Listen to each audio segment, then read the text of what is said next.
we become one big host. The other host. I'm sorry.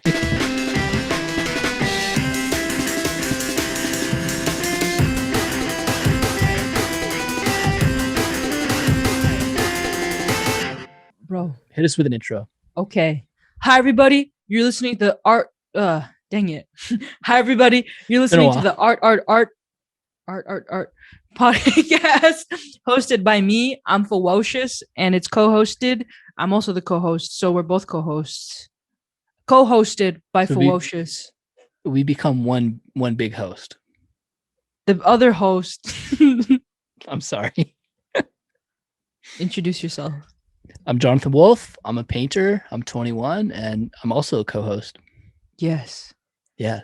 Sometimes I'm like, should we not a reset, but do you ever go to listen to a new podcast on Spotify or Apple Podcasts, and you're like, dang, they're already so far in to their podcast that I'm intimidated to start listening? Yeah, they're like 300 episodes in. There's all this lore. And they're like, know any of it. Yeah, they're laughing at each other, and I don't know. Feels like I'm the new friend in a friend group, and I'm just kind of left out. I don't think we're that deep though. I think what are we, like 10 episodes? I have no idea how far, like how many episodes we've done, but I don't think we're there yet. Episode 11 or 12. Right. I was looking at the art Instagram the other day. Oh my god. Like, we gotta post on there. Oh my god. It's been a minute. Whoopsie. But we started in like early December. It's crazy how long it's been already. And we barely did anything. Hey, we've done a lot, okay? Hey, we were hustling. Me and JW, oh my god. Guys, people, when we have a guest, we stay awake and we'll just like do all this research, and I feel like we're masterminds. It's so much fun. I love just like sleuthing on the internet, reading every article about our guests, and just like becoming an expert in them. And then like actually getting to talk to this person after consuming so much media about them is such a bizarre feeling. That Kenny episode was so fun. Yeah, that was, not to say anything about the other guests, but that was by far my favorite. Like, love Kenny. Just such a great guy. And like, if you guys haven't seen it, I highly recommend that. He just had a nifty drop. It did incredible. Some really refreshing work, and like really refreshing words about art in general. Like, just hearing him talk is like inspiring and makes me feel hopeful about art. I picked up a couple of his NFTs. Yeah, I got 2 of the frogs now. I don't know what to talk about. Yeah, we started the podcast talking about the podcast again. I'm sorry. It's the only way I know how to introduce. Because I think for this episode though, it's good because we've been gone for a while, and I think it's good that we address like our plans for this podcast. So also, dude, I think our podcast has grown significantly since the last post. Yeah. Just because of our own careers, and then our art pod is in our bio on Twitter, and they click on it and they're like, what is this? Yeah, we have like 1,500 followers on Twitter, and we don't use the Twitter. We don't use it. We should. It's definitely hard managing like personal balance in podcasts, because it's like I want to grow this as much as possible, right? But I also want to grow my own career. So it's like, it's been really hard to manage that. But I think like what we're doing now, like 1 episode a week, I think it's maintainable and it's tons of fun, right? So I'm game. I think I overthink it sometimes. I'm like, you're my homie. We're talking. And y'all, we called for 2 hours. And I thought in my head, I'm like, okay, we're just going to call really quick, do the podcast, and catch up a little bit and leave. Yep. That never happens. No, never. Yeah, I looked at the clock and I was like, it's been 2 hours and I have to go in about an hour. We should probably start this. So we're here. Yep. Okay, plans for the podcast. We agreed. We're going to try to do 1 episode a week. 1 episode being solo, just us 2 talking about what we're up to, and then alternating the next week having a guest on. So 2 guest episodes a month and then 2 solos. I think that's a great balance. I agree. How's painting been? Painting's been great. I moved some of my painting up to my bedroom. This is where I'm at. Usually I paint downstairs in my studio, but this happens to me all the time. Like I'll paint downstairs and there's no window. Oh, fumes. Like I need some sunlight. Like there's like a window in the back, but it's not like a good view, you know? So I have airflow. Don't worry. I'm not gonna pass out. But I really enjoy like being in here, looking out my window while I get to paint. Like it's so much more motivating to me. So I've been doing smaller gouache paintings up here. It's been great. God, I had one prepared, but we've been talking for so long that I managed to move it. Can you see people walking in front of your house or something, or is it not yeah, over there a little bit, but like I'm pretty off, so no one's gonna see me or anything, you know? My house, I have a big giant window where I'm painting, and I can see everyone walk by, and I always leave my windows open, and a lot of them just stop and stare at me like, what are you doing? Or I have my camera recording me taking a time lapse of me painting, and I think they think I'm taking pictures of them, which I'm not. That's interesting. You're just like dancing, and then people are walking by, like looking at you dancing while painting. They don't even know. They're watching a legend. I always think about that. I'm like, I wonder what these people think. Because my living room, we haven't had like a talk. Bro, I moved. So much has happened. Oh my God. Here we are sitting like, I don't know what to talk about. So much has happened. Okay. I moved out. I moved to Seattle, and I have my own house now. And my living room, it has a couch, but just so I can sit from being so tired from painting. That's the only reason it's there. But the living room isn't a traditional living room. It has 2 easels, 2 tables in the center, and they're all covered in paint, palettes, everything I need to paint. I have a heat gun. I have 2 heat guns and outlets everywhere. And I'm like, wow, when people walk by my house, are they like, what is this? Yeah, you just look crazy to them. Like, you don't even have a TV, right? It's just a full painting studio. I have a TV, but it didn't fit on the fireplace mantle. So it's just on the floor. And every time I want to watch TV, I have to look under the table. And part of it's always cut off. And I'm like, yeah, I should fix this one day. I should buy a new TV. And then I never do. Yeah. So, yeah, we started the podcast like, what are we going to talk about? But for us, like this stuff happens and we get used to it or whatever. But like, it's been a while since the last episode. So like, yeah, you've moved out. You had the birthday nifty drop. You've had like all these crazy drops. You're in your new spot now, right? Drops. Yeah. So I guess like, can you recap that? Like maybe the week leading up to your 18th birthday and then moving to Seattle. Like, how was that? I mean, so the week leading up to my 18th birthday, I was still focusing on the assets for my January 1st Nifty drop. And I'm like trying to figure it out. And it's these really personal pieces where like the title of the collection is Growing Up, I'm Scared. And it's me being emo about growing up and finding my true self and identity. And I'm like, dang, like I'm so nervous to post these for people to see it on such a large platform as Nifty. And since then, Nifty has exploded. Yeah. Like it's bananas.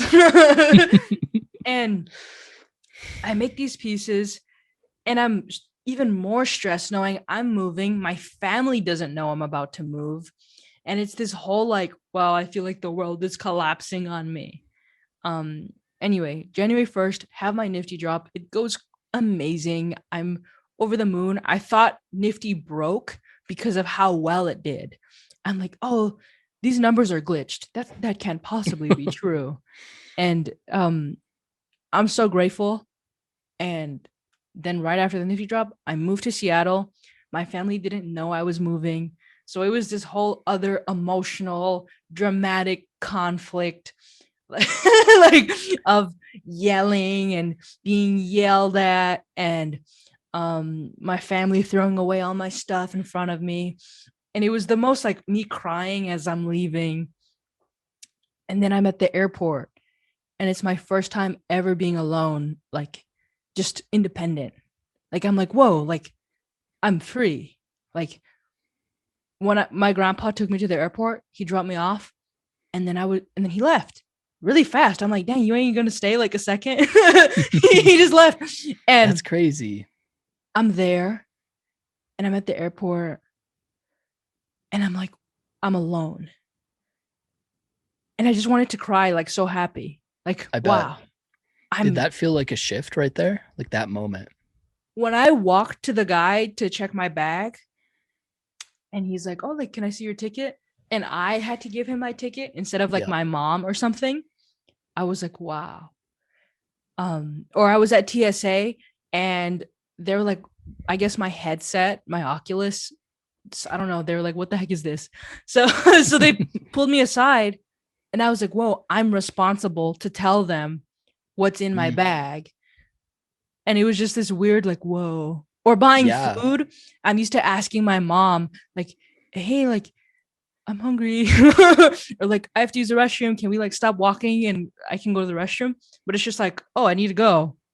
I'm gonna go. I think that's great that you did it like right on your 18th birthday. Like, because for me, like I'm 3 years older than you, and like that type of stuff kind of, well, I've definitely have gone to the bathroom on my own and all that crap, right? But yeah, like the things you're mentioning like happen gradually, but you move out on your 18th birthday, like that is a huge shift. Like, yeah, like super proud that you're able to get out of there, and yeah, you're in a better spot now. Why'd you pick Seattle? The weather.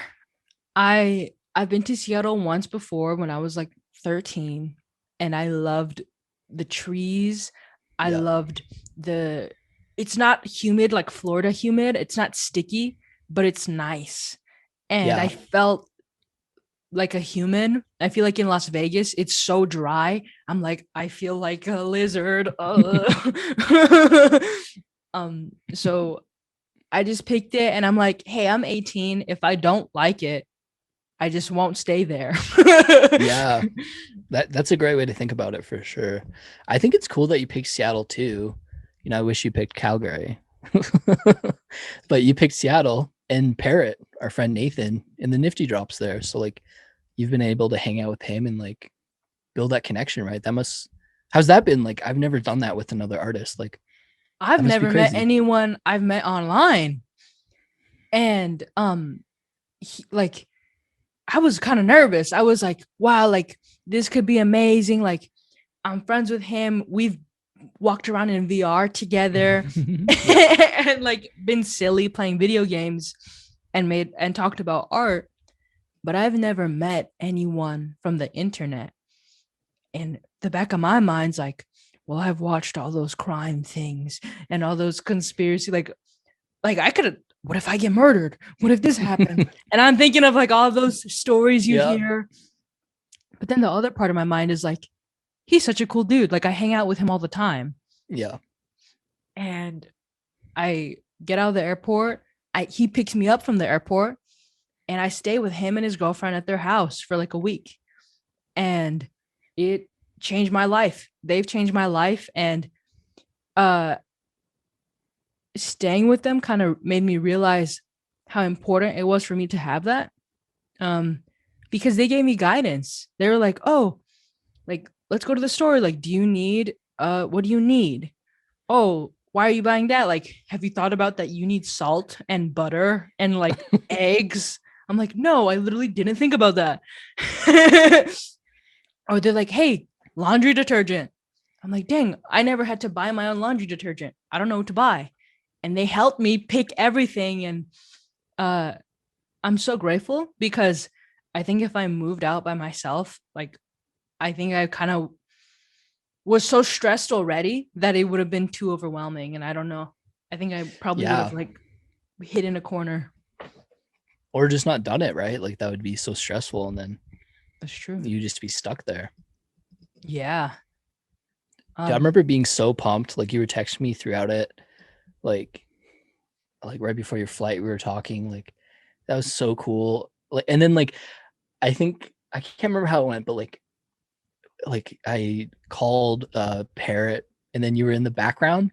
Like, whoa, like this is actually real. Like this is happening. I think also, not saying that through the internet I don't appreciate people, but I do think like meeting someone you met online, Yep. like it just like opens this other little door, like, oh, like it's so much more than just like an account. Like like we're all people. And that sounds so obvious, but I don't know how to explain it. Yeah, well, I think because of COVID, for me at least, like beforehand, I had a lot of like painting buddies that I'd hang out with and like go to their studio and all that. But then COVID happened, and like all my friends are online now. So like, yeah, it's a total different world for sure. Like it sounds obvious, but we're living in such a strange time now. So it makes sense that Talk you feel about it. Your online friends and stuff, is there like this weird like stigma in like whoever you're Yeah, or talking kind of to? like disconnection where it's like, oh, like they're online friends, like that's what people think, right? But yeah, even with us, like we've never met, but like you're one of my best friends, right? And like Yeah. that's so new to me. Like I barely talked to people on the internet before, and now like we're so close. It's crazy.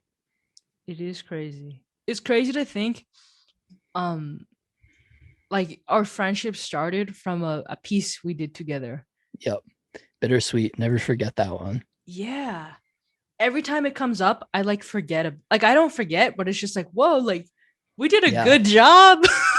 Yeah, haven't thought about that one in a while, and then it pops up and it's like, yeah, like I forgot about that. That was good. And when we were doing it, we were just so excited about the art. Um, but now looking back, I'm like, wow, like how beautiful is that piece? Like it was the start of our friendship. We did an amazing job so early in our careers. Yeah. Like, what the heck? Yeah. Even just like technically on the piece, I think that was one of the first times you animated something. It was. I made you do it because I didn't even know. I couldn't even think about that at the time. Now I'm a lot better, but what was that, 3, maybe 4 months ago? Like that was like hard. Mm-hmm. Can we talk about the day that we dropped it? But yes, now that time has passed, let's talk about it. Yeah, that day was, looking back at it, it was amazing. Like, but the day of, that was so stressful. How did it go? We were finishing it up. We made all these tweets like, oh, we're gonna post at this time tomorrow morning. And then the tweets were wrong. Yeah, tweets were wrong. And then like something was super, like this never happens with Super Rare, but like it wasn't like they were down for maintenance, or maybe they were down or something. Like, yeah, I've never seen it happen, but the time we tweeted, it was down. Yeah, that's the only time I've seen that with Super Rare since, right? So the one time we decided to do that, that happens. We're late, and then some sort of spelling error too. I think we spelled something wrong and we had to delete it. Oh my god. Oh. That's crazy. Yeah. Do you ever think about that? Because to me, that piece was like a really pivotal moment for me. Like first time collabing with you, like start of our friendship. At the time, that was like my highest sale ever. Like, oh, you know what?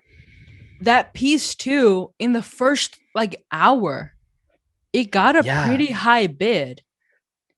And we were on the phone talking, and you're like, and we we're making jokes, like just messing around. And then you said, dude, it's at, I don't remember what number. I think it was like 15. Yeah.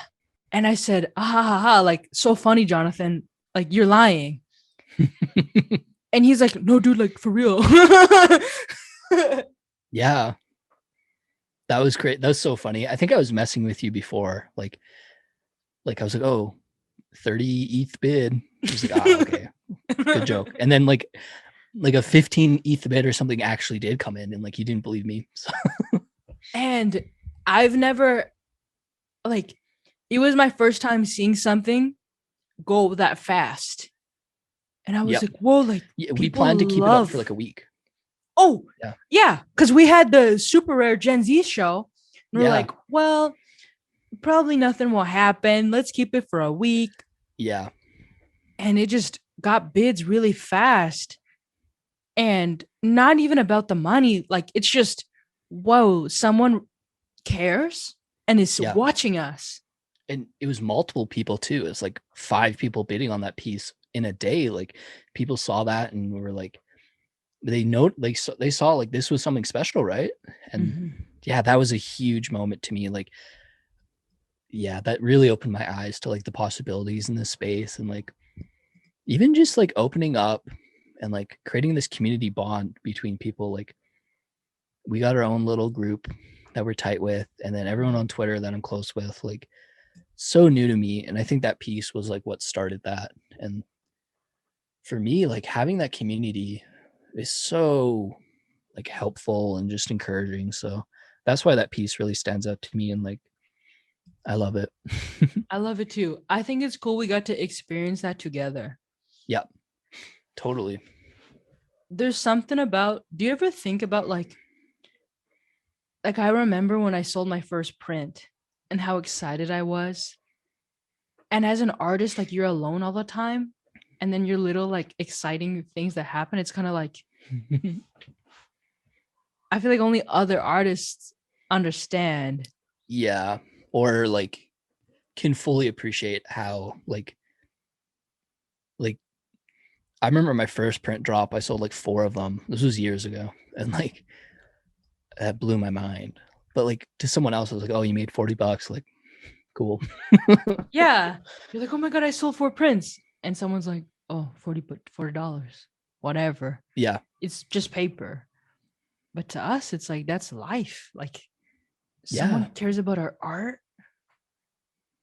Totally. Someone cares enough to like the money part. Like everyone says like the money doesn't matter, but the money proves that like they care that much. Right. And like as things get crazier, it's just like I'm just more grateful. And I don't even know where I'm going with this, but like it's crazy. And what were you saying earlier? Keep going. I don't know. I just lost my train of thought. Okay. I'll pick it up. Okay. I feel like we're in football and I just grabbed the ball and I'm running to the touchdown. You saved me. I am so grateful like to make art. Like I wake up and I'm thinking about the collection I have to do. Yeah. And I feel like so blessed. Like, what the heck? Like, I don't know. I always look back at being like 12. So a couple years ago. But yes, I would not be able to comprehend this at all. Like, it's crazy. Yeah, that's a big thing I'm having now. Like, especially with the crypto scene, it's like growing so rapidly and like so much is happening. Like, it's hard to comprehend. It's like this crazy opportunity, and then like, oh, what about this and this? It's like I'm just grateful to be an artist. Like that is so crazy to me. And now like that the scene's blowing up and I get to like be a part of this. Like I can't even comprehend it. Like I didn't even think I would be a full-time artist by now. I was thinking like maybe 25, maybe, like maybe I would have a solo show when I was 25 and like I'll like sell vintage t-shirts on the side to pay rent. But like I'm like I get like anxious all of a sudden, like a good anxious, just thinking about how crazy this is and like how like lucky we are to be in these positions. What's crazy too is how you and me before this, we were just talking about like the power that we have as artists. Yep. That I feel like before I was trying to get every little scrap of something, but we were just talking about how with NFTs, like we feel more empowered. Like if we were to have a show, like how cool is that? That like we would have our own show instead of a traditional gallery of whatever status, taking that 50%. It's like all of this made me realize like, oh, you don't have to rely on this like weird traditional thing that I thought was so perfect. It's like, no, you can do it on your own. And it's just so freeing. And I honestly think, in a way, like it's impacting my art in ways I never thought it would. Do you think that like status quo of like having to do a certain way um made you make art in a certain way? If that makes I do sense? think so. I think I feel the same. in the back of my head, I was like, well, if I want to get in this museum or if I want to do a big thing, then I got to be a painter and I just Yep. paint or Yep. something. But You now can't it's like, animate or yeah. yeah. But now it's like I can animate, I can go in VR, I can do whatever I want. Or seeing you use clay, like Yeah. I would have never thought to do that because I'd have been like, whoa, like you can't do that. You have to be a painter. Yeah, or like no one's gonna buy a clay frog. Like, Mm. and when you have to think about it that way, it really intrudes your art. And it's unfortunate. A lot of people think like that. And like, I get it. Like, you need to make money to be an artist. That's why this whole scene has just been so freeing for me. Cause growing up, I thought, oh, I want to be in galleries because that's what you have to do. But now it's like, I don't need to be in a gallery. Like, I'm living off my art already. Like, I don't need to be in a show to be respected or like have my art appreciated. Like, I can draw two frogs. Where is it? I can draw two frogs talking on a computer. It can get like 10,000 likes or whatever. A million people see it. And then like, and now with crypto, like I can like sell this NFT and like pay for rent. Like I don't have to make a certain type of painting because that's what the market likes. It's just, that's hard to comprehend. That's one of the biggest things about the past like 6, 7 months is like my art's valid. I don't have to change it. People like my art for me, not like because like this certain style of painting is in right now, you know? That's insane. So like every chat I have about NFTs or whatever, it's like always the same. Like, how cool is this? But I think it's just we all can't believe it. We're all like, what the heck? Like, what the heck? Yeah. It's crazy that I've only been in it. I think it's just about 7 months now. It definitely isn't 7 though. It's like almost probably known about them for that long, but which like who cares? It doesn't sound that like specific, but like in this scene, like it's crazy how much changes from month to month, right? So I'm like 20 years old in crypto age, you know? But um yeah, like I remember posting about it 6 months ago and just like people are like, you still get this a lot, obviously, because it's so new and weird. It's like you sold like a digital image, or like how does that work? And like 6 months ago, we sounded so weird, like, oh, I like paid rent because I fucking sold like an NFT, and it's like, oh, what's an NFT? And now like hearing people that I looked up to and admire like talk about it now, it's so bizarre because like we were weirdos for a while there. And I still think it's early. That's the Yep. crazy thing to me. I don't know. We're talking about all this, and I'm like, I'm sure there's people listening who are like, I'm trying to get in. How? Like, what would you say? What would I say? I would say get a really good portfolio that you're proud of and then start applying to all the sites. I think that's important, but not necessary. I love all these sites. You know, I'm so glad that I get to work with them. Like Super Rare was the first site I worked on or was accepted into rather. And it's one of my favorite platforms for sure. And I'm not dogging them at all. But I think they would agree, like you can do, there's a million different paths you can take in this industry. It's not like you need to be in this one platform or you can't do it. And I see that a lot. And it's discouraging to me because like people have an idea of what it is, but really like,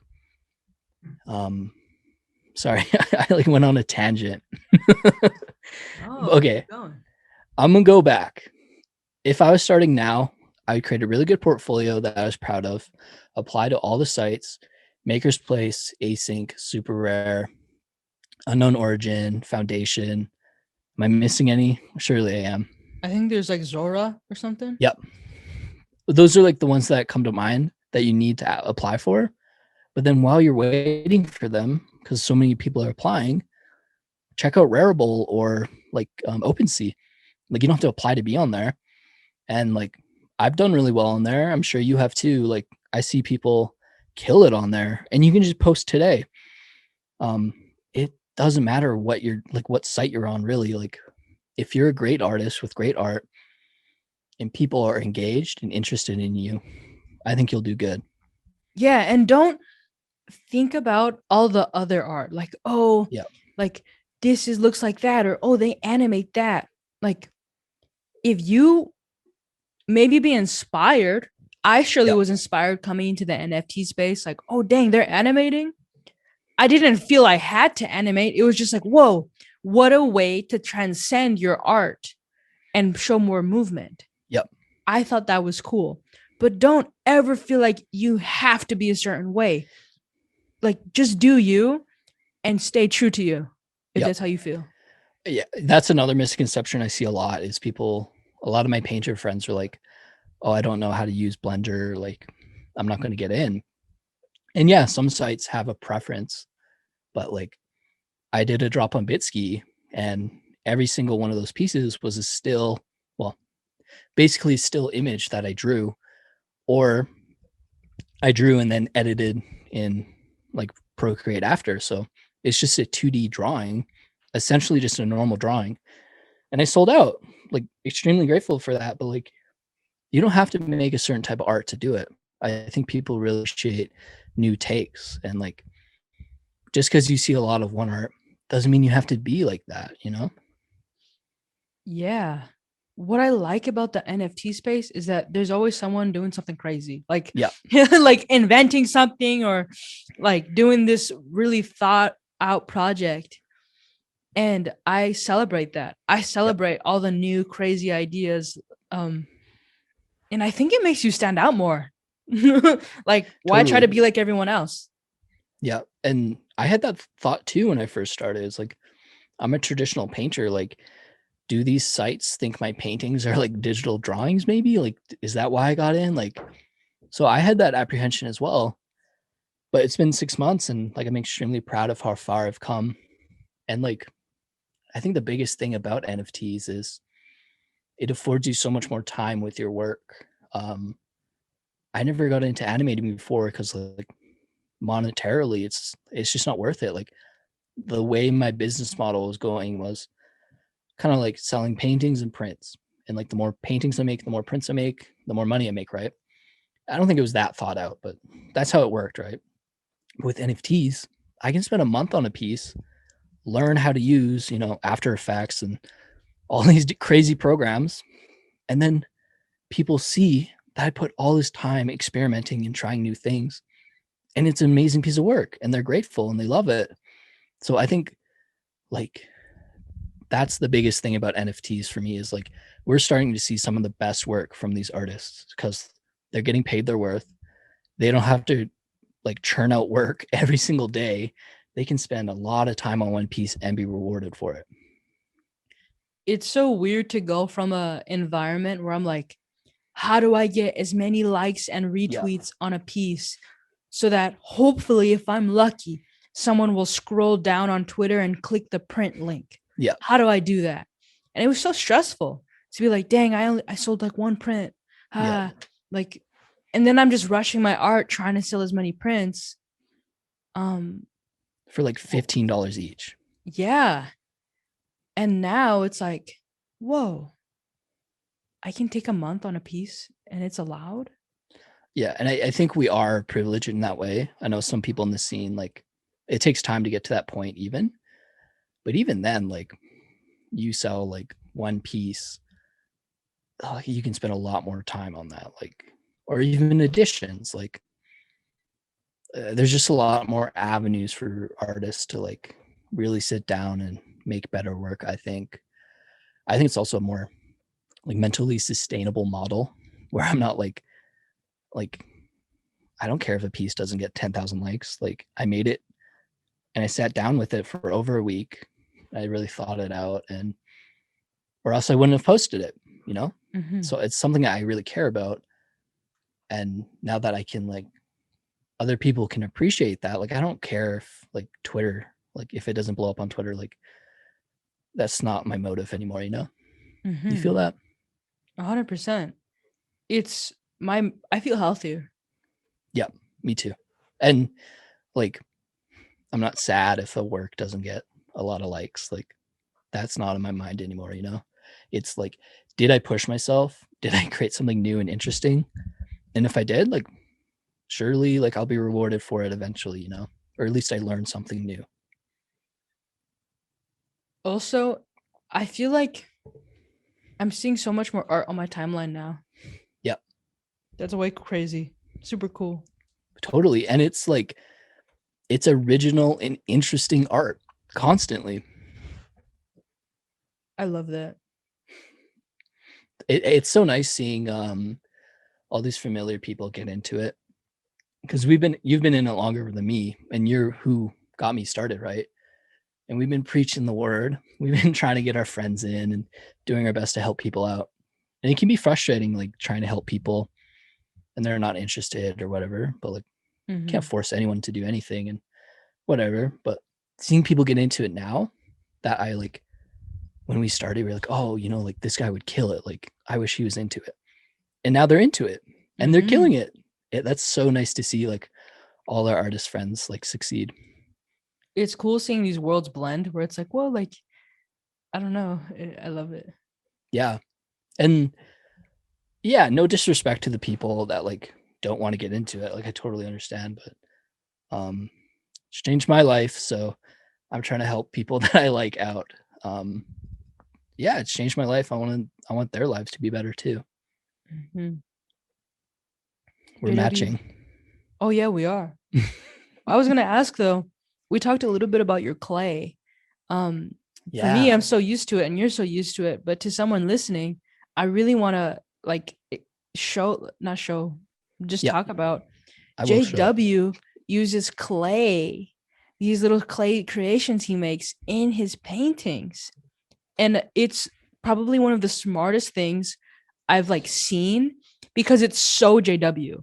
And I just want you to talk about how you got into the clay, how you found the clay. You've told me the story, but people listening don't know the story. So just talk about it.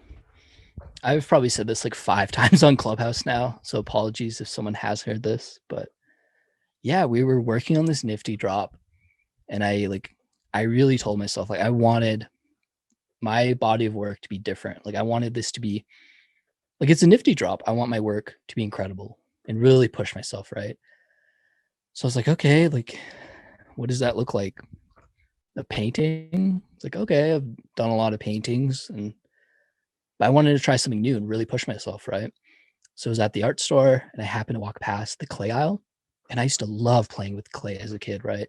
Like I used to make like bootleg Pokemon, like my own versions of Pokemon. And me and my buddy or my brother would like make these whole worlds and fight with them. Like I remember that so vividly. It's funny. So I grabbed it. It's like $10. I was like, yeah, if I don't even use this, who cares? Like it's $10. Like, and I think it's safe to say it's really changed my approach completely. Like a $10 investment has like totally changed my approach to art.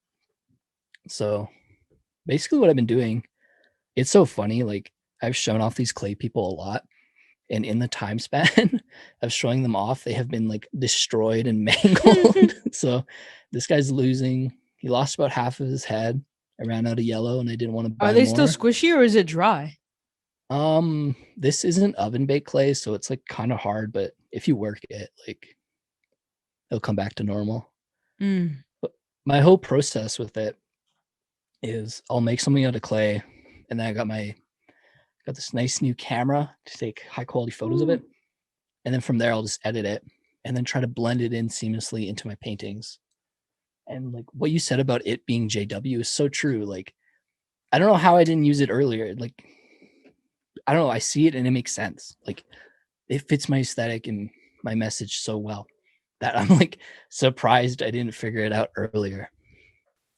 does using the clay push, like, how do you think about a painting now versus how you thought about it before?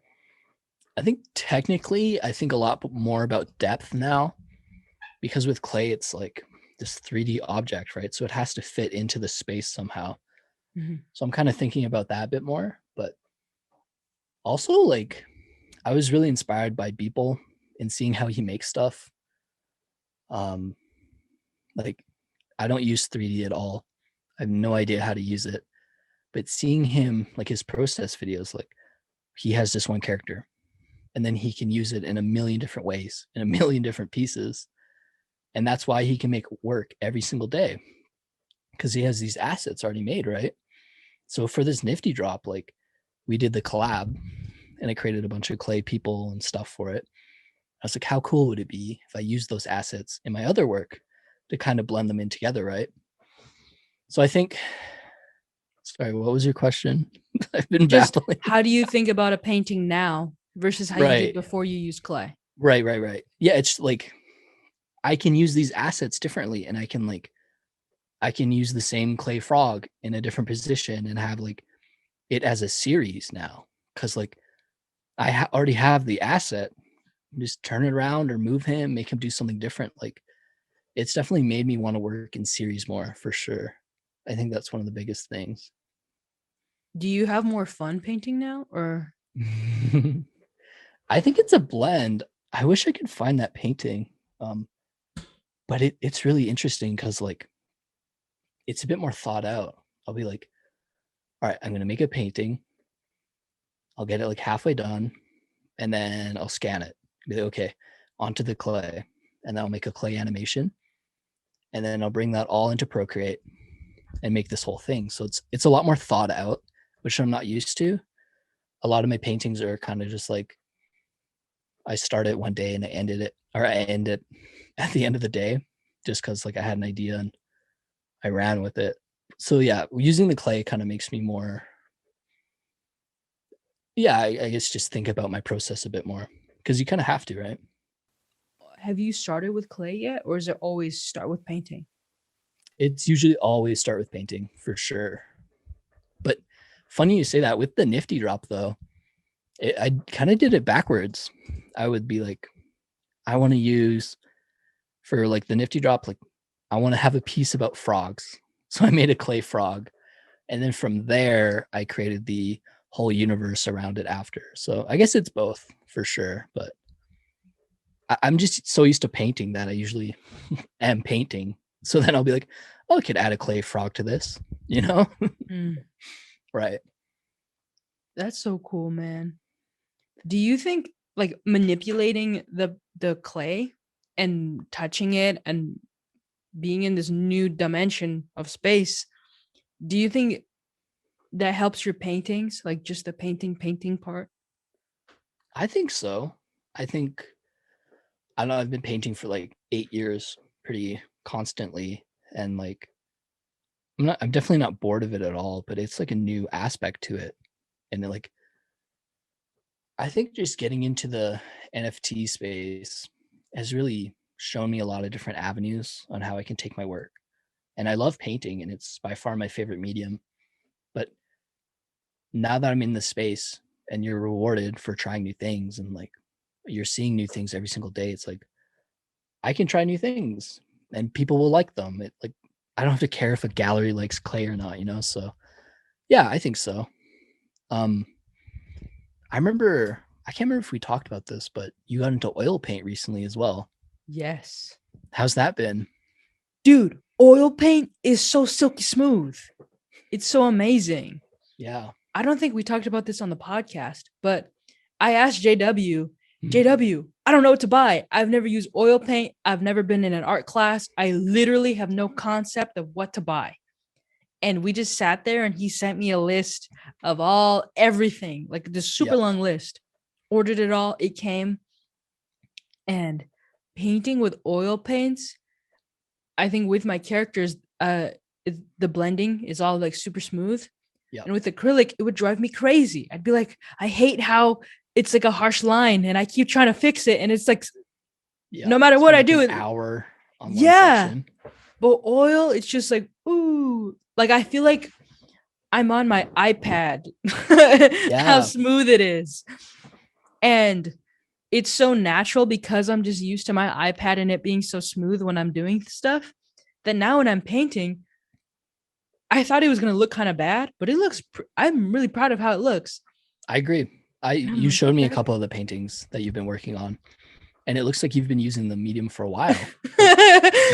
When I use it, it's such a shift from what I'm used to that the paintings don't look like me. Like it takes me like a week to get used to the medium again, you know?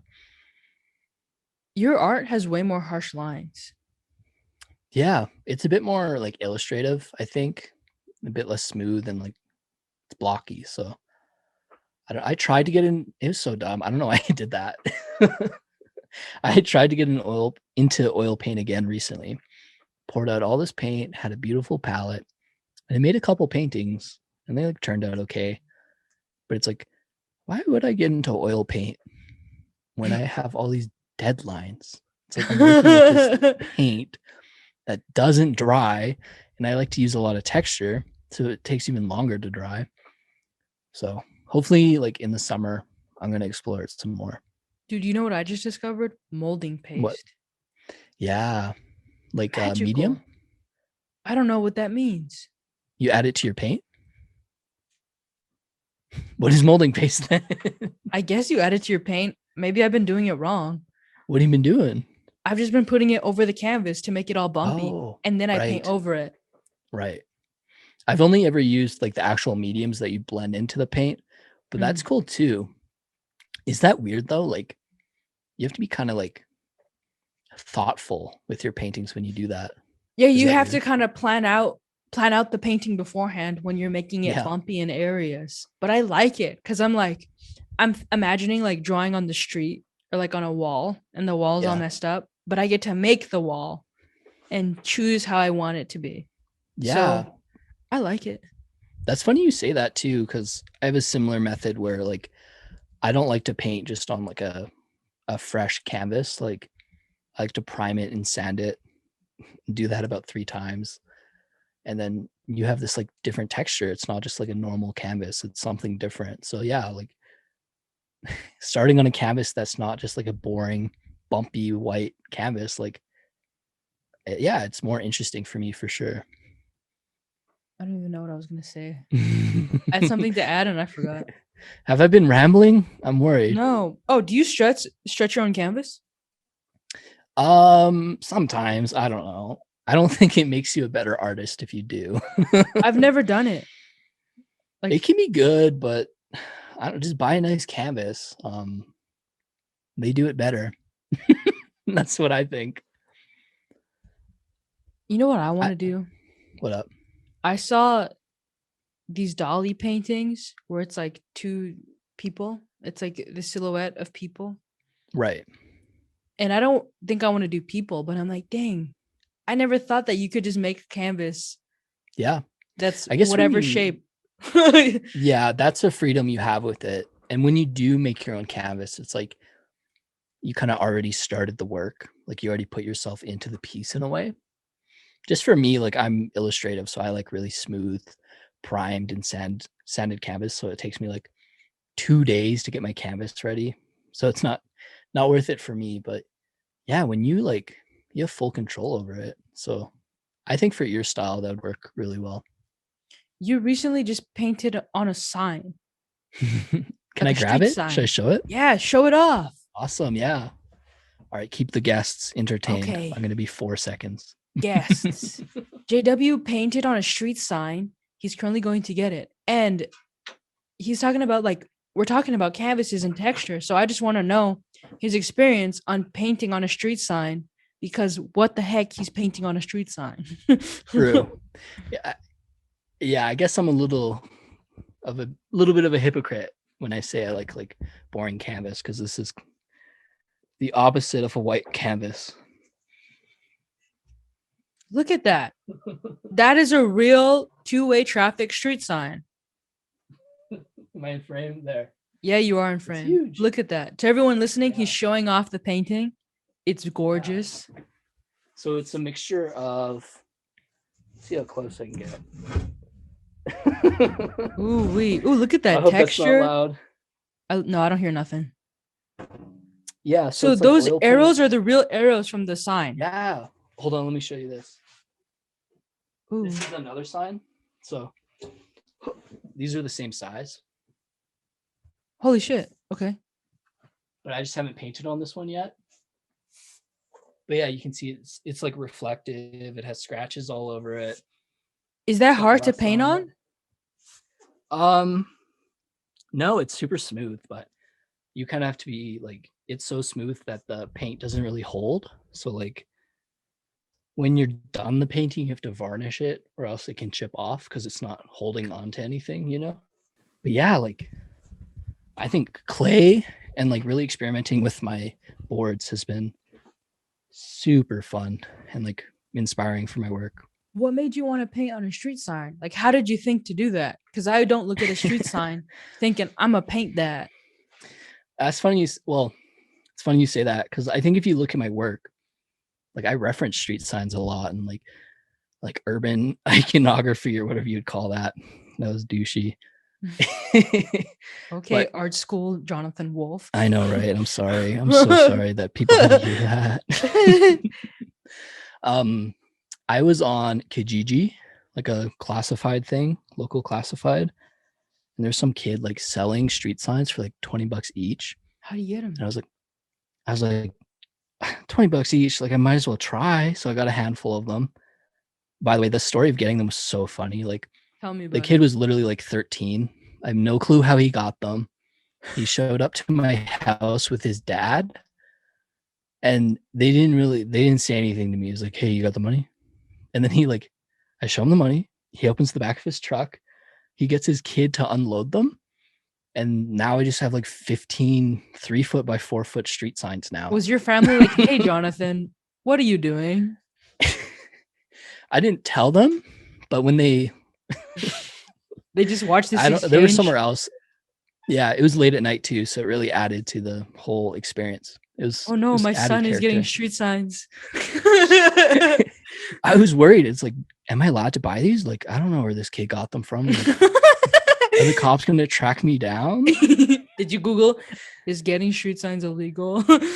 Dude, I'm not even gonna lie. I did Google that. Really? You didn't even try to make small talk with them? Like, hey guys. No, I don't want to ask questions I don't want to know answers to, dude. But I use street signs in my work a lot. I don't even know how I found the ad. I was like, how perfect would it be to use the actual things that I paint as canvases to paint the things that I paint? So it's like, I mean, this is not like a very street sign heavy painting, but it still references it. So it's still in like the same body of work, I would say, right? So, and the street signs aren't sharp on the edges? Yeah. It's a super interesting canvas because you're so used to the normal like corners, and this literally has holes in it and scratches. And yeah, it was a really fun challenge. This is for the Nifty Drop, by the way. I don't think we mentioned that. Funny enough, you guys, or before we talked about what we were doing for the auction piece, I had a different piece in mind, but then you guys were like, oh, I'm going to paint something, or I'm going to make like a 3D object, and then whoever wins the auction gets the painting. I was like, oh, it's such a good idea. So like kind of last minute, I scrapped my idea because I wanted something physical for the winner, right? So while painting this, it was like, I don't know, it was like I only had like, I don't know, a week to finish it. So I was rushed, and like it just felt so right. When I was painting on it, I was like, yeah, this is the right move. Like this feels right. I get it now. So yeah, I really pushed myself with this piece and all the pieces for Nifty, I think. You saying that kind of made me think of something. So as a painter, as an artist, I'm really emotional. I'm just like, I don't know, bleh, and I can do whatever. But yours, I guess yours do have a little bit of blah sometimes. But a lot of the time, it does look like structured. And so, like, do you ever Like, do you follow your gut every time, or are you more thoughtful? Like, no, this won't. How do you balance that? I don't know. That's a tough one that I've been like really struggling with, because I do think paintings are more interesting when they're not thought out. When you start something like this painting with no idea and it ends somewhere completely different, that's a lot more fun, but it's also a lot more scary. Like, do you feel that way when you start something and you have no idea where it's going to go? You feel kind of scared? Especially when there's a part I really like. Yeah. But I'm like, but my heart is telling me I gotta paint over it. Totally. That's the scariest part. When there's like, this part is so pretty, but I feel like I have to paint over it and it would be better. Right. I think trusting yourself in that is so scary. Totally. And it's easy not to. Like, I get when people say that painting can be scary, because that sucks. Like, it's tough to do that. I think for me though, if I have an idea, I'll execute it. It sounded so serious. If I have an idea and I know what it looks like and what I want it to look like, I'll paint that. But I don't always have ideas, right? So I force myself to be in the studio. If I don't have an idea, I'm not going to wait for one. So I'll just start painting. So I think that's how I manage that for sure. What about you? Lately, I've been trying to think of more, like with the Nifty drops, it was more like, I don't know, like first ones are about just me being sad because I was like growing up and it was a stressful moment. And then I had the shoe thing, and the 2 feet thing, and those were collaborative. So it was more so like together, what do we think? Yeah, a bit less like impulsive, you know. And I think our Nifty drop right now, I don't know if you saw the piece, but it's just like sad, but in a different way. And I think my next whatever I do, I really want to like sit and really think about it, and have like a crazy concept and story. I don't know what yet. Yeah. You always talk about, I know recently we were talking, you bought a whole bunch of kids books and you're like studying them to like figure out how do they display all these crazy emotions to children, right? So I think for you, like, I would love to see like a thought out, planned, elaborate, Fewocious painting that took you like 2 months. You did like 10 studies or something, and it's like 8 feet wide, and it tells a huge story. I think that would be amazing. That's the dream. Like you saying that, I'm like, I have to do it. Thank you. I will take 10%. Okay, I'll give you 50. Beautiful. That's how we do it. I love art. Yeah. Isn't it crazy that we can do art for a living? And we're talking about it.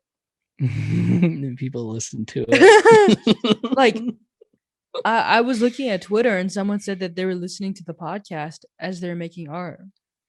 That's an honor. It is an honor. And part of me feels nervous when we make these because I'm like, is it in our responsibility to provide a compelling conversation for these people? But in a way, it's like, that's the beauty of what we have. It's not so whatever. Yeah. No, I think people are appreciative of what we do. It's like a casual thing about art. It doesn't have to be so serious or thought out. Because like, I don't think we're both that serious or too thought out. So like, why does our content that we consume have to be like that, you know? Bring up a good point. So much has happened since the last drop or the last podcast, and like, it's so hard to remember. Like, things just happen and then they kind of go away sometimes. So like, I feel like we haven't talked about like any of the things that happened. But that was a good talk. It was a good talk. I'm proud of that. Yeah. If you got this far, I think you guys deserve to know this. We recorded an episode a while ago. You guys won't ever hear that one. That one was No. so bad. It was bad.